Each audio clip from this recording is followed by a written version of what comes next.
kind of community that we were dealing with, that was a very old community. There were people who were, the average age of the community was around 55 who knew this craft.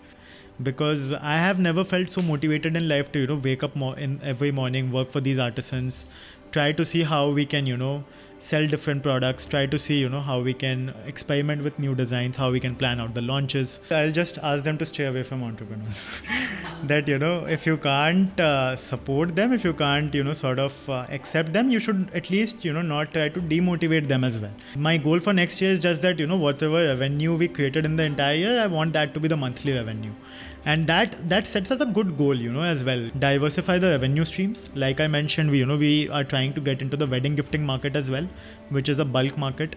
We are trying to get into corporate gifting market with the messages of sustainability, traditional, the kind of social and health value it has, because when someone purchases these products, you're not just impacting the artisan, you're impacting your health as well. So in a way, you're gifting health. वो सुना है हमारे ज़माने में ऐसा हुआ करता था. Now, what if I come and tell you that this entrepreneur ने एक ज़माने को था बनने नहीं दिया. इस entrepreneur ने make sure करा वो crafts pass on हो और वो कभी था ना बने. Welcome on another episode of the Climapreneur Show. Today we are speaking with Aditya. Again, an amazing entrepreneur and a climapreneur. This entrepreneur has actually revived an age-old craftform and continues to do that. Not only this, but he's empowering and helping so many artisans today. Again, I'll say that while it seems like, oh my God, Aditya, you're doing such a good work. But was it easy for Aditya to do it? Was it easy for Aditya to take that vision, to take that cause and build something? Was it easy for him to actually, ठुकरा देना उस एक stable PPO को? It wasn't easy for him. He has had his shares of struggles and he continues to have. He has heard everything, let me tell you. कि आप क्या ये घंटी बेचोगे? ये प्रोडक्ट्स खरीदेगा भी कौन? ऑनलाइन बिजनेस चलता भी है. But he proudly calls himself India ka Bartanwala. So presenting to you my Bartanwala friend, the one who has built P-Tal. Let's hear it from him. What does it take to build a brand like P-Tal? What kind of heart, what kind of mindset, and what kind of soch it takes to it? And can I just Aditya steal your words and tell my audience that when everything is falling apart, it will eventually fall into place. So let's go and enjoy the conversation, but please do not forget to hit the subscribe button.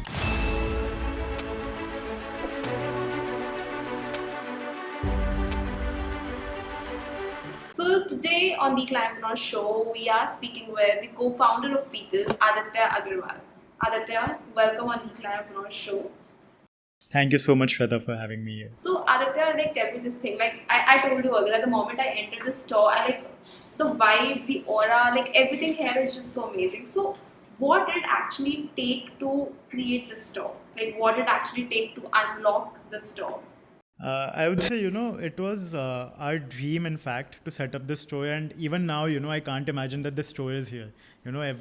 Even now when we talk, when internally inside our team, when we talk about it, we're always it's actually a dream as well so far that we are seeing it. And it was like a dream we literally saw in our sleep as well. It's a dream we saw as well, that it was our goal. Something that we always wished to do since day one when we started P-Tal, but it always used to look like a far-fetched dream. So, when we actually thought of setting a store up this year, and when we were talking to our parents as well, they were also thinking that, it must be a joke.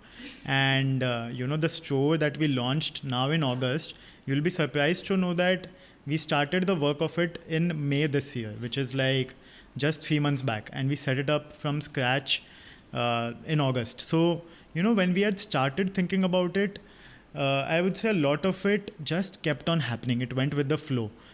One thing led to another, and even we can't imagine that, it was set up in 3 months, but the fact that it got set up in 3 months, it came as a sign, that it was something that was meant to happen. It was something that was meant to happen to an initiative which started just as a college project, something that even we could not fathom. And it was such a far-fetched dream that, the kind of emotion that we had at the end of it, or kind of learning that we had, was that, some dreams are far-fetched, but if you can really go far with your efforts, then you can definitely fetch them to, turn them into a reality. So I would say this store literally is like that dream that came true for us, like one of those dreams that actually came true for us. And I'm so glad that, it's out there for all of the other people as well to live it and, like, to experience that dream that we had.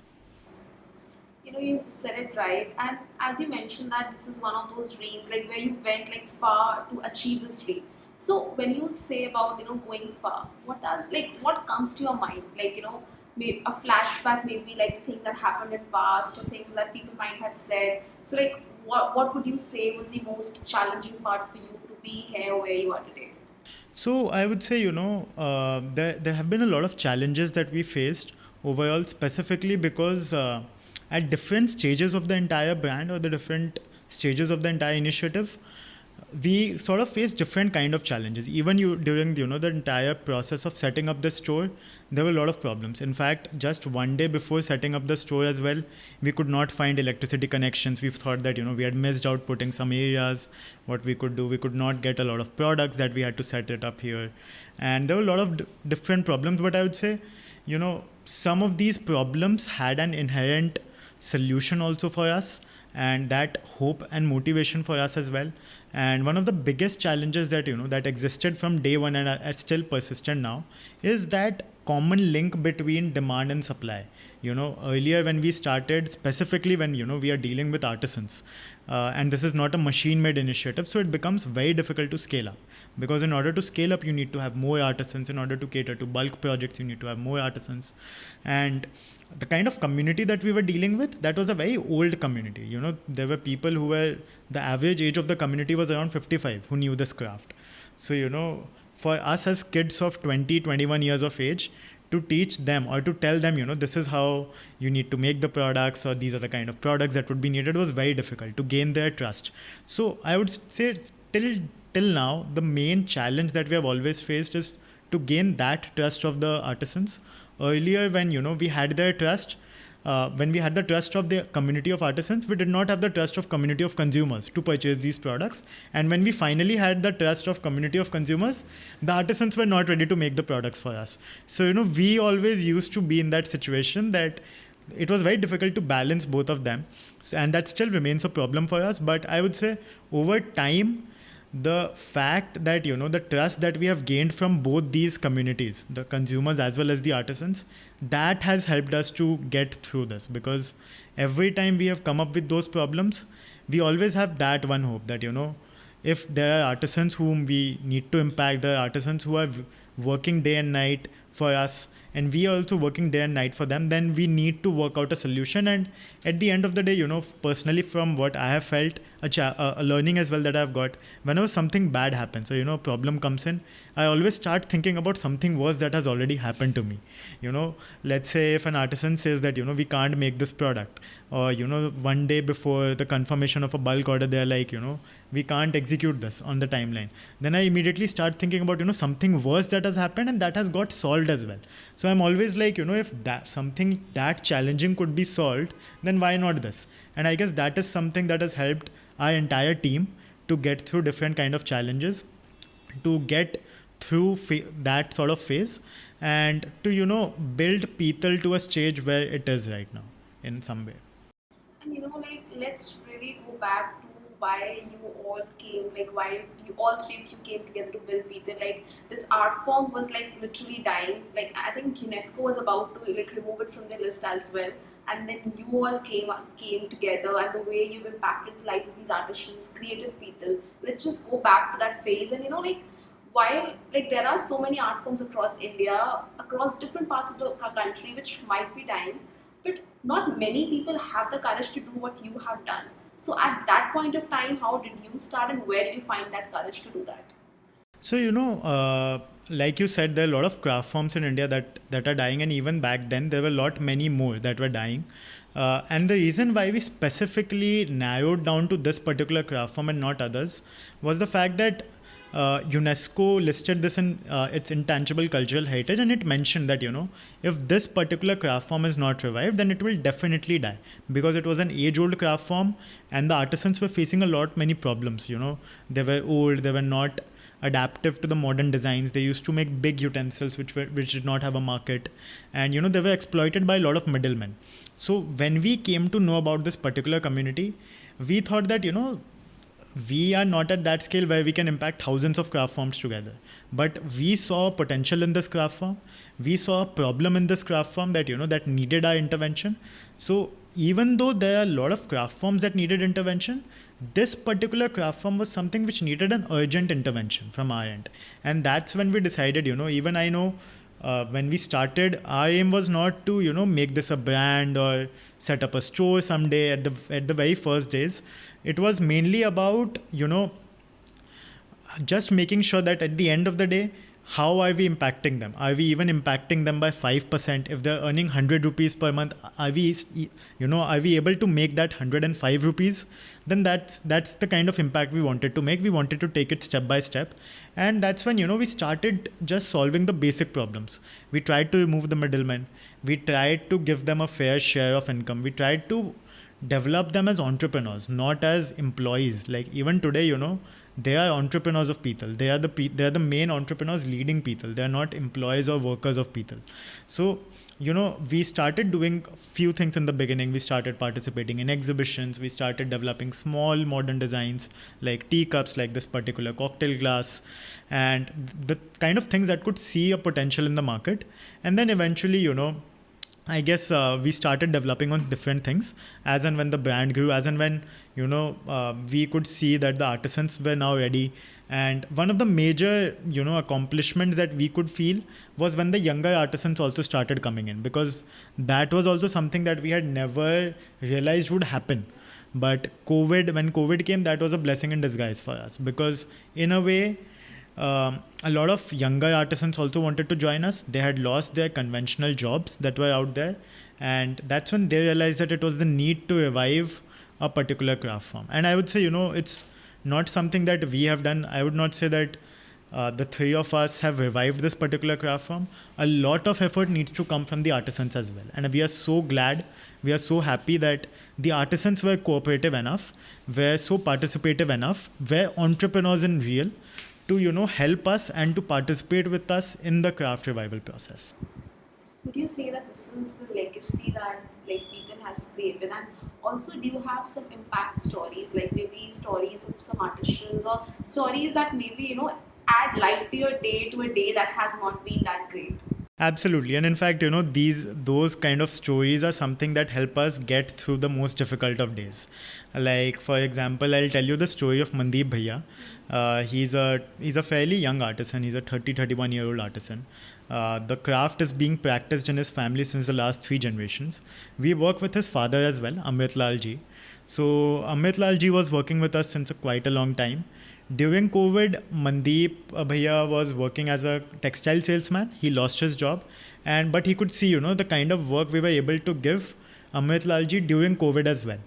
That's when he thought that, he can also come back to the, craft. He can also help his father. He learned the craft from his father, and he started making a lot of those products. And I would say today he is the kind of artisan who's our number one artisan in terms of the production that he does, and he's so participative in the entire process. He tells us about some new designs. He does a lot of cost cutting measures for us, and he's very quick, he's agile, he's adaptive to the risks that are out there. And I still remember, he sent us a voice note where he mentioned that the kind of love and support he has got from us is more than what he has received from his own family at times. And that was something which was very heartwarming. I sent that to my mother as well, because to remove those doubts from her as to if she thinks ki what am I doing.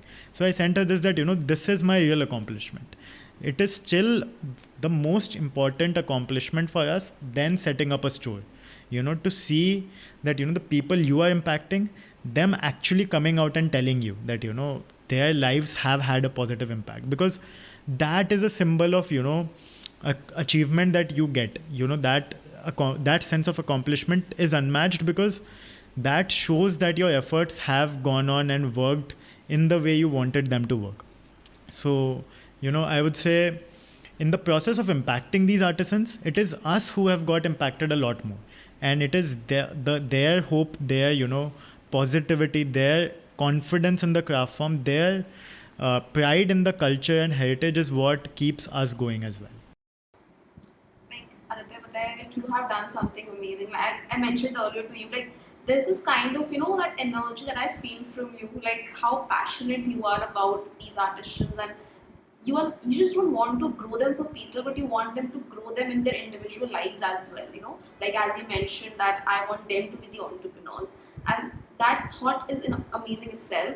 So also I want to like know this from you, that when you guys started this out, was capital, like did you had enough capital, or were revenues coming in as you guys planned?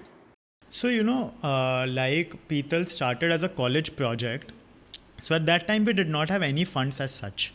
And we tried to, build collaborations or connections in a way where we could leverage their support for the lack of funds that we had. So for example, Kirti, who is my co-founder currently, she was the sister of one of my seniors at college, and she was actually practicing design at that moment, and that's when we thought of having her on board, and having her help and support in making the initial designs at P-Tal, because she could also understand the kind of cause we were working for. We were not a corporate at that stage. We were just a college project trying to help the artisans in any way we can. And she came in, she tried to help us with those designs. Initially, we collaborated with district administration of Amritsar. We met the DCs there, the SDMs there, and we told them that, we are trying to revive a craft of Punjab, something, that needs to be revived, because if it is not revived, it will die down. And it's a very important part of India's culture, which should not die down. And they helped us with getting some stalls at exhibitions at concession rates, at getting us some good contacts of corporates who could order our products as gifts. So initially there were a lot of problems in terms of capital, and I would say we could not execute a lot of our plans as well because of it, because the only form of channel of sales we had was exhibitions, participating in these exhibitions. And a lot of times the cost involved in exhibitions as well, apart from the rent, were huge, because we were working out of Delhi and the craft was in Amritsar, Punjab. So it was something of a community which was 10 hours away from us, and we used to plan our travel also once in a month. And once we used to go, we used to just plan it in such a way that we don't have to take up hotel accommodations as well. We used to stay in government guest houses. We used to, find maximum ways where we can, cut down on our cost and ensure how we can work this out. And initially, it's great. We got a grant from the district administration of Amritsar as well. They helped us with a local grant to, purchase these raw materials, because these particular products in general, the raw materials are also very expensive. So, it's a big investment at the end of the day. But I would say, eventually, as and when we grew, money somehow kept coming, and that I feel is a sign of something, that when you're doing something good, even though there are challenges, money will still keep coming in. Like even, recently, when we set up the store, we were very drained in terms of the cash. In the last 3 months, we as founders have not withdrew any salary, but we just wanted to make sure that, the kind of people we have in the team, the artisans, they get their money. They don't have to suffer because of it. But, eventually, whenever such situations have come, we have always seen some ray of light coming in, some big order, or, some corporate order that helps us keep moving, that gets us the cash. We received a grant as well last year from HDFC that, helped us sail through the year in some way in our impact journey. So there were a lot of challenges that came in terms of the capital. But overall, I would say, because of so many different people involved in the entire thing as a project, then as a brand, and because of, I feel, the kind of good initiative we were doing, it was something that helped us keep going. And I still remember, in my first year of college, I had a very poor score in my college exams. And I was very sad at that point of time. But one of my seniors came to me and they said that, don't worry, Aditya, at the end of the day, when you're doing something good, you will always get a return in good. Maybe not now, but sometime in future. And, that is something that has stayed with me. So whenever something bad happens, something which doesn't go in my way, I always keep thinking that, we are doing something good. So it will come back to us in some way or the other in future. If not now, in future. And now when I look back at it, I'm fine with having not good scores at college, because I'm pretty glad doing what I'm doing today. And what would you say, that what element or part of you is the most tested? Like which element has yours been more tested in this journey? So, I would say that would definitely be my patience and hope, because there have been a lot of times where you get very demotivated, you get dejected. Like I mentioned about the happy stories of artisans, there have been moments as well when the artisans themselves come and blame us for something that doesn't work out good, but it is not in our hands. So there have been times when artisans are not pretty happy. They feel like that, they have not, if we give work to someone else, they're very sad that, why did you give work to them? Why are you not giving equal work to us? But it's very difficult to, make them understand how the entire supply management works, how we have to ensure everyone's growth and not just a particular individual's growth. So a lot of times there have been different kinds of problems that have come where we also feel dejected and disappointed that if our efforts are not resulting in such in happiness of these artisans, or if they're not resulting in some meaningful impact, then why are we doing this? So there have been a lot of times when that patience has been tested, when the hope in the entire project has been tested. But I would say that is in itself something that keeps us motivated as well. Like, personally, when I was also transitioning from taking this as a college project to a brand, from sacrificing the PPO that I had from college and convincing my family and then going into this, I used to have sleepless nights. I remember for a stretch of 14 days, I had a mixed feeling of both excitement and fear. Excitement for the fact that what all different things I could do now. I have the freedom to, own the project. I have that capability that, I don't need to work in a specific hour, but every day I can work for this. And I have the financial capability to maybe invest and, work towards this cause. But at the same time, there was a fear that, what if it doesn't work out?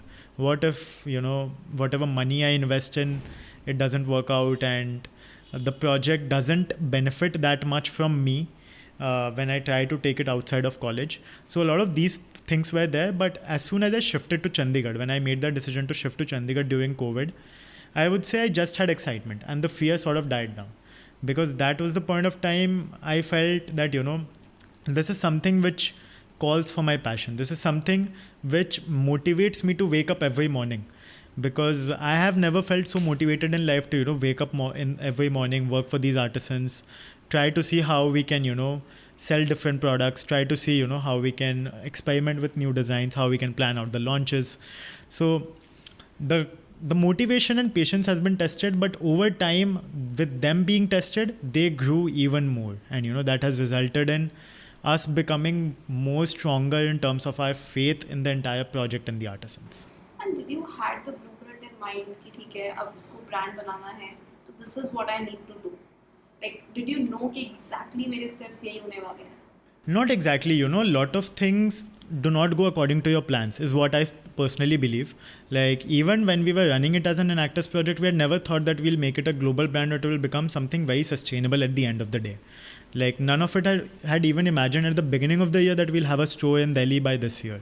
And a wedding collection. Yes, like, wedding collection and all of the different kinds of things that we're doing, the different kind of campaigns that we're doing. So we do have certain long-term plans that, at some point of time, we'll maybe expand it to have a presence outside India as well. At some point of time, we'll launch a gifting collection. We'll launch we'll work with different artisans of different regions as well. Those sort of long-term plans are always there.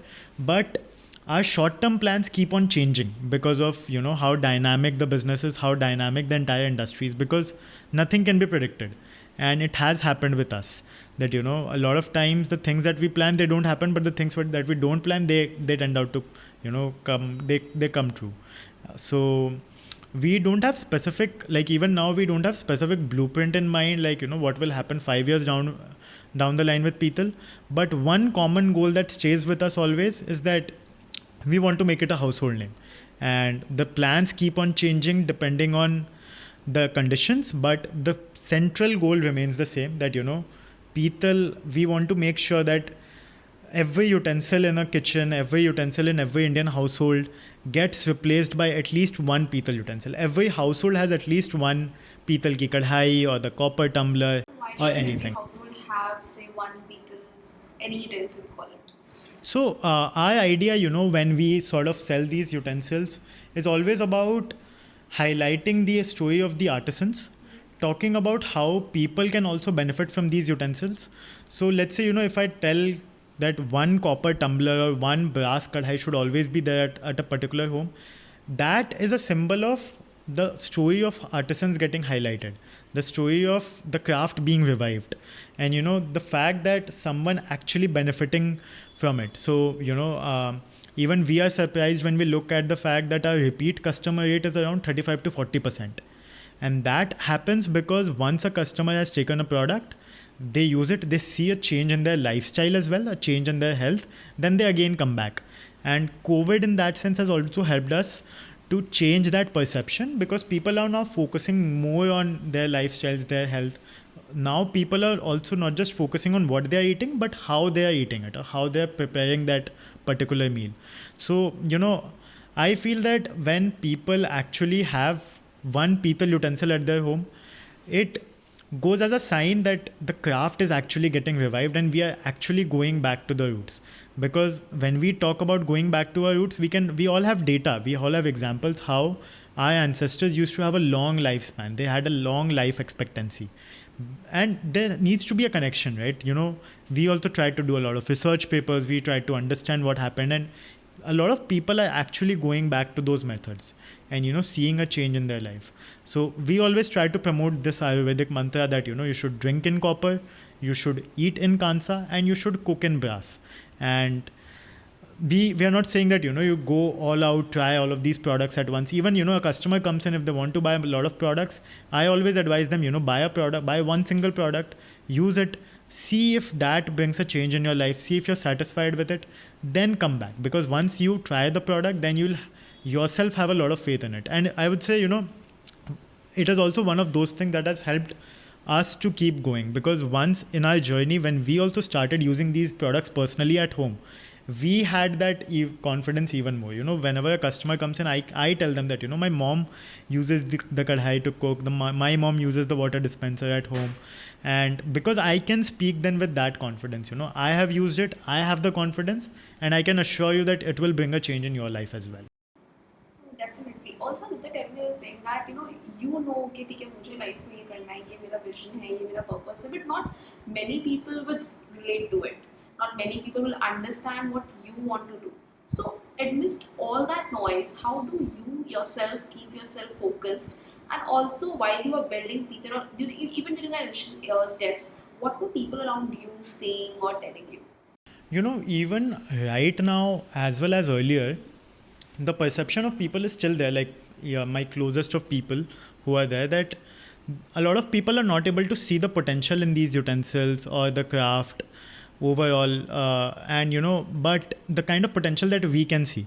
And even it was very difficult for our parents or our relatives to make them understand that the kind of potential this has, that we can sell these utensils and we can bring back these utensils, because their main questions always are maintenance, scalability.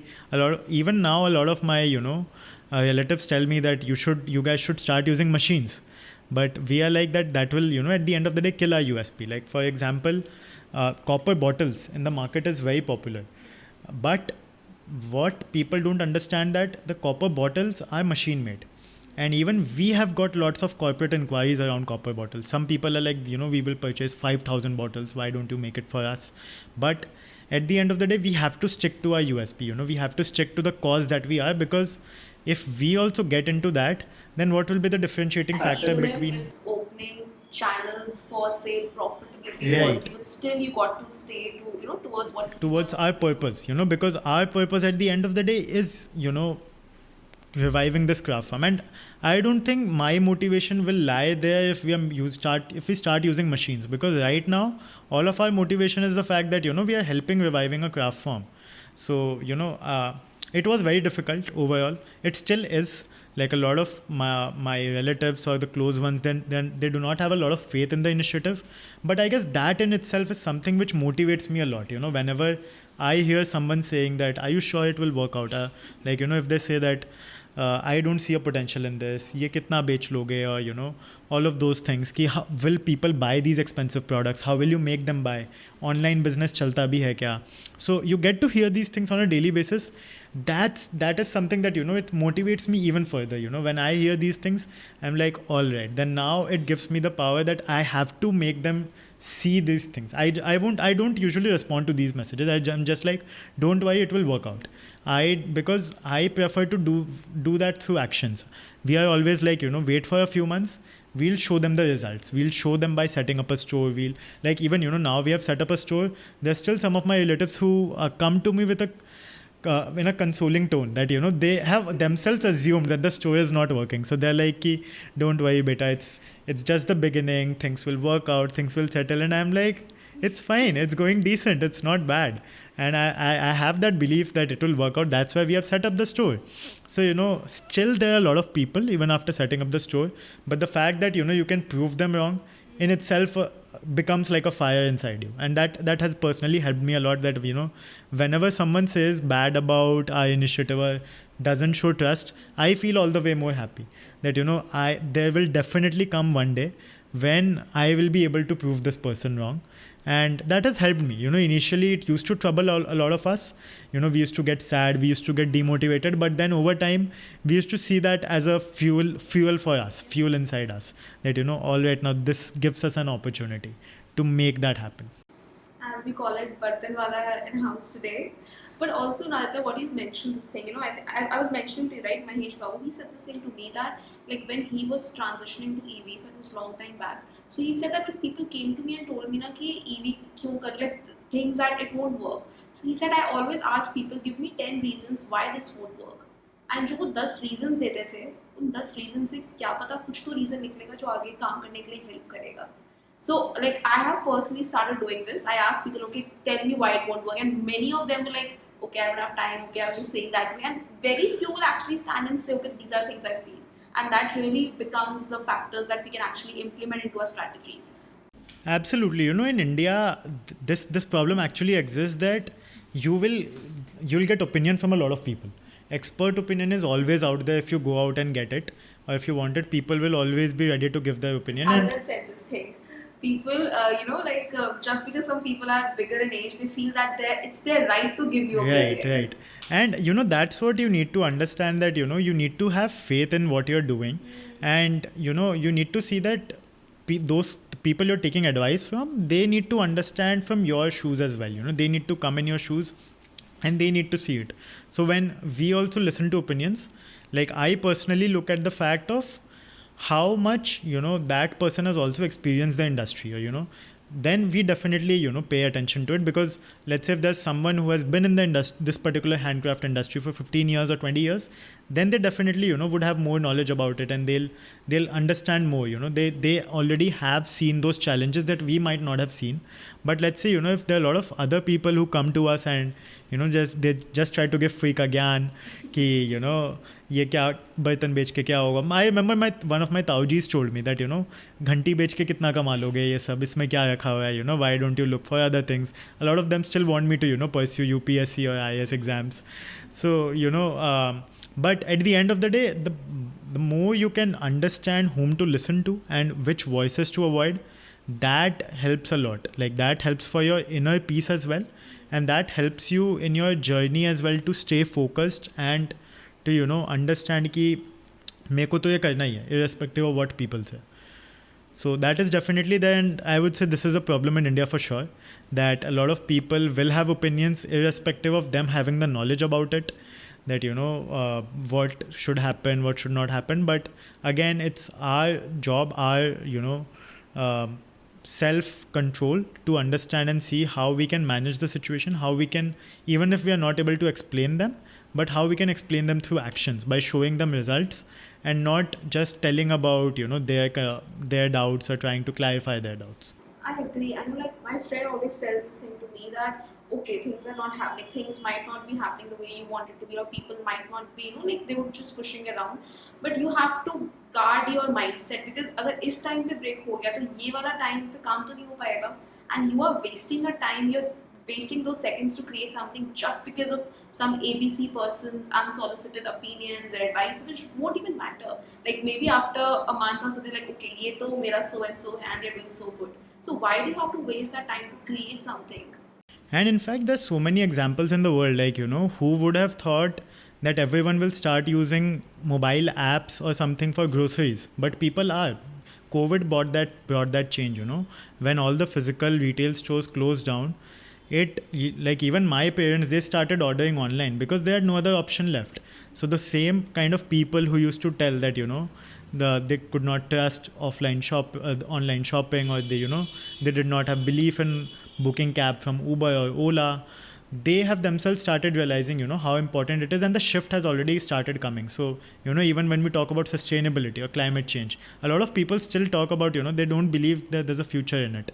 But I am pretty sure that some years down the line, these people would also be the ones using these products, and they will be talking about the kind of change that has been brought because of these products. And that's what even we think, the people who are going away from these utensils, they will also come back at some stage. Yes.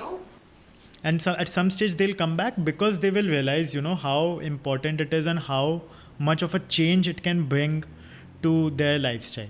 So definitely, a lot of times when people comment about something working or not working, later on they get realized of it because of such examples, that, some of the examples that have happened. And I guess these examples are perfect for a lot of us, all the entrepreneurs out there, anyone who's, working towards a cause, that, if there are a lot of people who are not believing this will happen today, you have to be in the present, you have to work it out today, so that tomorrow you can show them that, this is something which is possible, because yesterday something like this has already happened. You're right, and like what you mentioned about the climate thing, Anshuman actually told this thing to me that you agreed or not, but in the coming years, you will be working in the climate economy. Be it you are a person granting loans, you're looking at the loan portfolio from the from the climate angle, or be it anyone, because in the I feel that that's going to happen. Also, that before we move to the next question, is there something that if you today get an opportunity to say something to say the relatives, the parents, or just people around entrepreneurs, what would be your message to them? Because I feel that they need to be more empathetic towards the person. That person is trying to build something. So please, if you cannot support that person, don't try to just demotivate him. I was coming to this, that I'll just ask them to stay away from entrepreneurs. That, if you can't support them, if you can't, sort of accept them, you should at least, not try to demotivate them as well.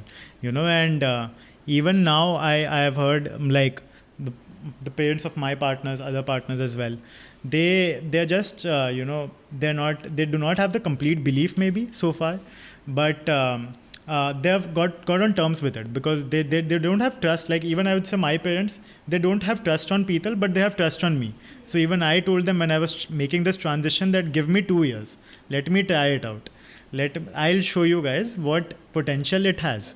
So I would say, the kind of people that are out there, other people who are out there who do not, because and I guess, we can't blame them completely also, because they are not so acceptive of they have not seen such kind of fields. It's something which is unconventional for them.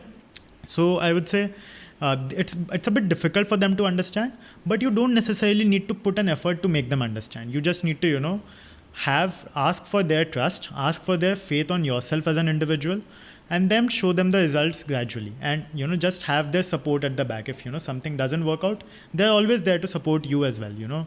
They're not going to taunt you at the end that you did something like this, we warned you or something, but they're there to support you. So I guess it requires a conscious effort from both of them, and sometimes it might be difficult for them to understand what kind of cause their children or their relatives are doing. But at the end of the day, if they can't, if they cannot completely understand it right now, they'll just have to park it for a while and, have that future acceptance, that gradually they'll get on terms with what you're doing and, how you're doing it. Definitely. And I read this, this LinkedIn post of yours where you mentioned that you always try that your annual revenue becomes your monthly revenue in the coming years. So how do you do that? What kind of efforts do you put in there?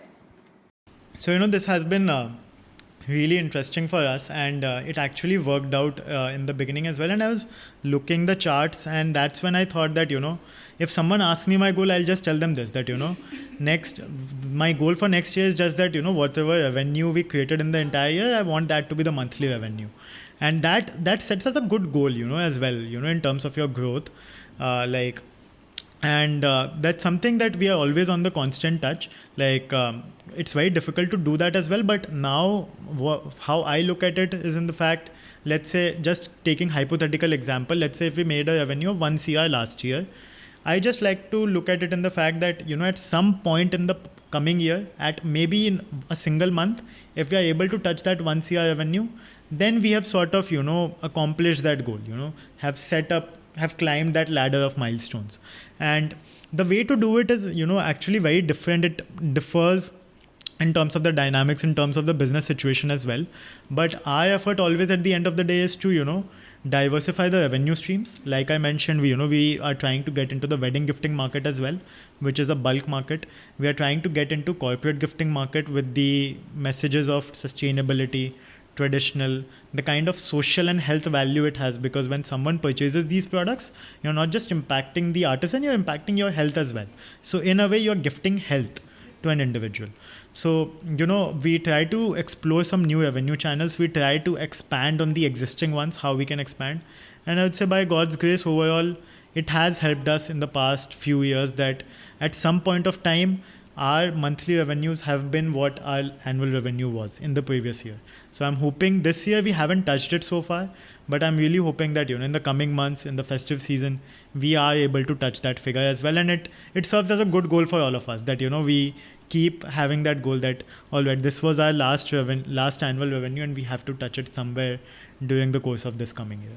It will, that like your intention is pure, like what you're doing is so pure, so it definitely has to happen. Like there's no way it's not happening to you. Also, Aditya, like tell me this thing, that do you believe that the Indian handicraft or the Indian, economy, the Indian handicraft economy has a role to play in India's climate economy, like in India's climate action sustainability goals? Like, what importance does this particular sector has to play, and why should entrepreneurs not miss out on this sector? See, absolutely, there's a lot of role that Indian handicrafts have to play that even we realized over the course of our journey. Like, we as a brand have always thought to practice sustainability and not specifically market about it, Like when we also adapted different changes, it was something which came as a conscious effort within ourselves that, if we are reviving a particular craft or we are helping a community, it should not happen at the cost of something else. We cannot be using plastic bubble wraps and then we are saying that, we are helping a community, because at that point, if we are doing that, we are helping a community by giving damages to other community. And that's not something, that's not how you call yourself as a social entrepreneur, if you're not maintaining a balance between all these elements. So, Indian handicraft industry specifically has a lot of role to play in this, because the kind of process that goes behind it in terms of your manufacturing, it eliminates the use of machines overall.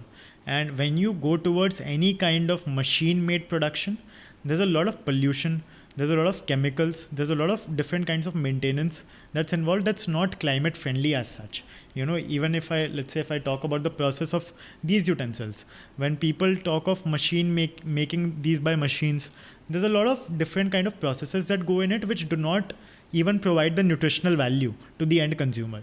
So what's the point of it? So, in terms of all the other crafts as well, like when we talk about textiles, so in textiles as well, handicrafts have a huge market. Like even today, the block printing is so much better, so much sustainable than the machine made printing that's happening.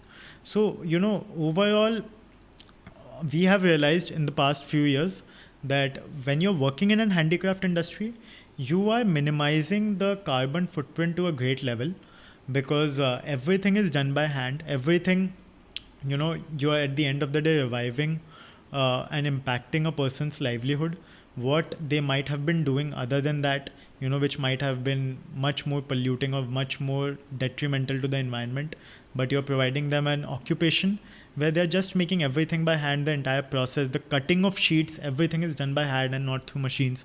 So, not just in our particular craft form, but if all of the other processes, if other machine made processes that have come so far, if they are replaced by something like hand weaving or handcrafting, then there's a lot of carbon footprint that can still be reduced.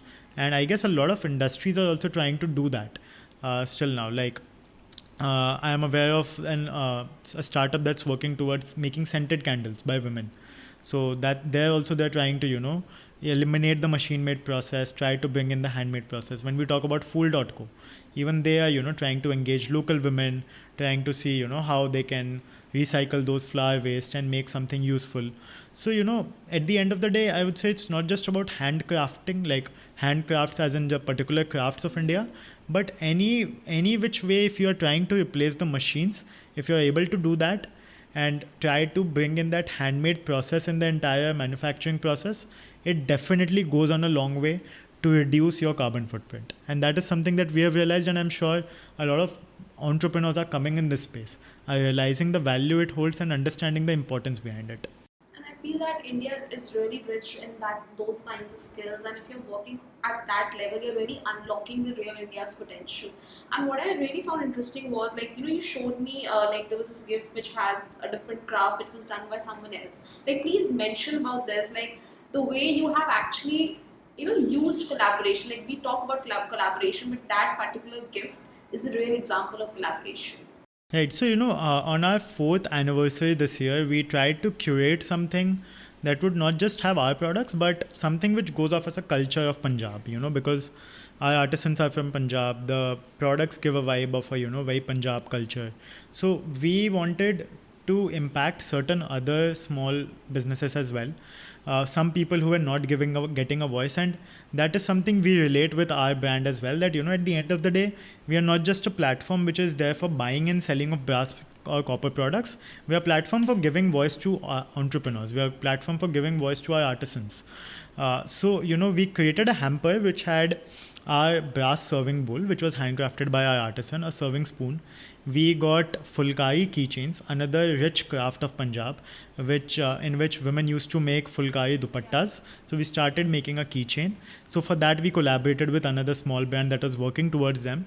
Then we got in nalas, Azarban nalas. So that is another craft which is on the verge of extinction and is practiced by a very small community in Punjab and nowhere else. And they have not got any sort of market presence as such. So our idea was that when we are sending these gifts out to journalists, or we are sending these gifts out to influencers or people who have good contacts, who have a knack for such kind of products, these people will get their voice. We are just a medium, we are just a medium to provide that voice.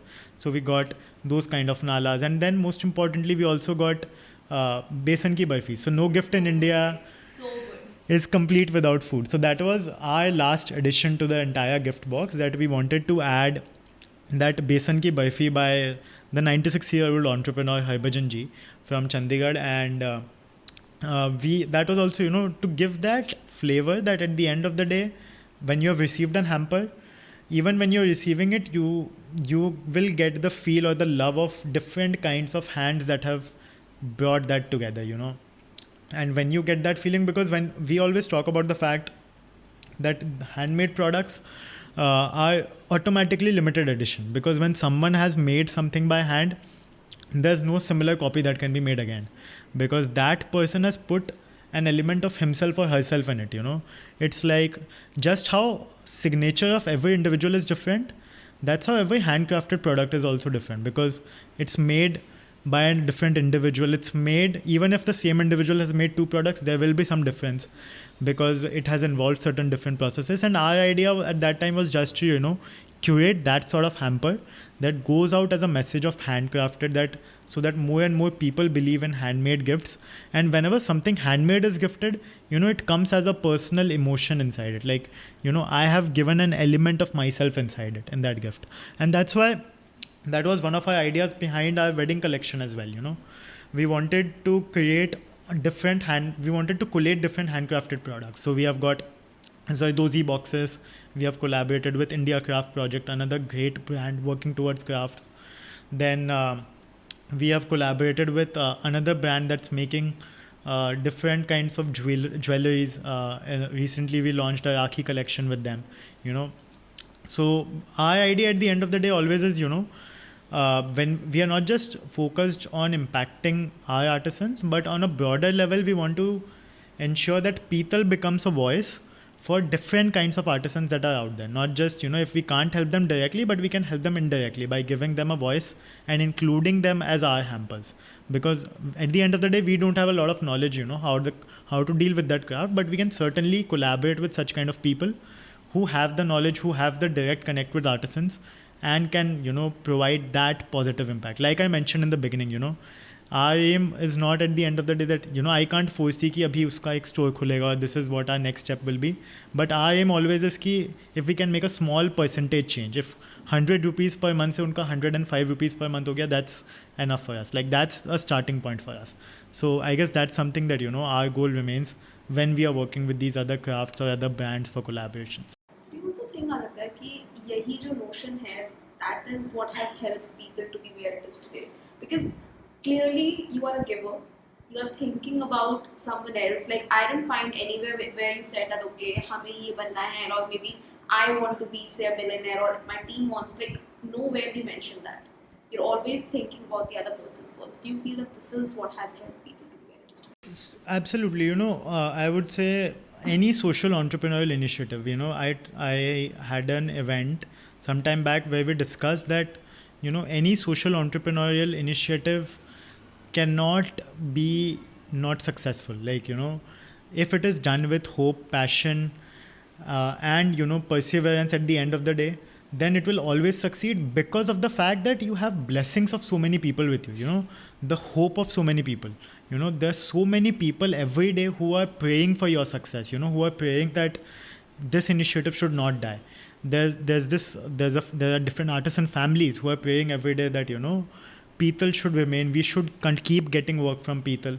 And I guess that is something, you know, those kind of blessings have been something that has helped P-Tal and all of us, you know, that keeps helping us or showing us different ways. Because at the end of the day, if you're doing any kind of social initiative, if it is anything, if you're helping a child in his education, if you're helping providing someone water, if you're helping in the livelihood generation of someone, then, you know, you have planted a seed. Now you can plant it many million times. You know, you can try doing different things because you will have their blessings, and that's what matters. You know, that's what ultimately helps you, because it's not when you're planning and growing together with everyone, then your own growth will also happen. So I would definitely say that, you know, I am very happy that the growth of people associated with P-Tal has been much more faster than the growth of P-Tal itself as an organization.